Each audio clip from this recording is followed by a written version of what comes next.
यात्रा खत्म करके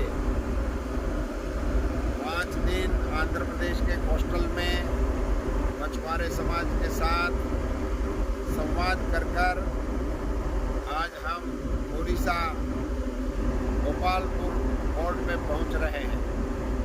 भगवान जगन्नाथ जी की कृपा से हमारी यात्रा अब उसके अंतिम पड़ाव की ओर आगे बढ़ रही है।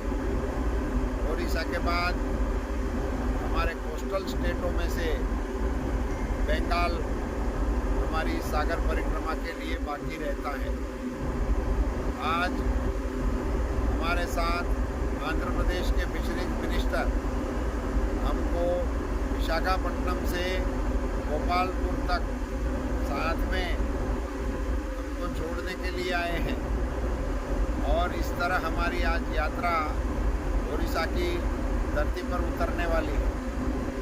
सागर परिक्रमा कार्यक्रम के जरिए प्रधानमंत्री मोदी जी ने मछुआरे समाज के लिए, फिशरीज सेक्टर के लिए जो महत्वपूर्ण निर्णय लिए हैं, जो मछुआरे समाज के उत्थान के लिए ऐतिहासिक कदम उठाए हैं, उन सारी चीज़ों को हम साझा करते हैं और मछुआरे समाज को अवेयरनेस करने का काम करते हैं।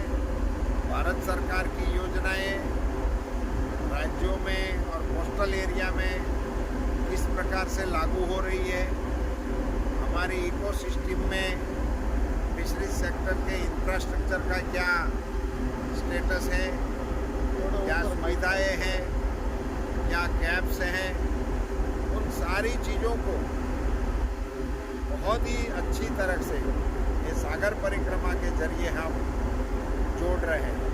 और सबसे महत्वपूर्ण बात यह है, प्रधानमंत्री श्री नरेंद्र मोदी जी ने जो किसान क्रेडिट कार्ड जैसी सुविधा देश के सभी मछुआरे समाज के लिए उपलब्ध कराई है, उनको लोगों को पहुंचाने के लिए जिला के तंत्र को सेंसिटाइज करने का भी इस यात्रा के दौरान हम प्रयास कर रहे हैं।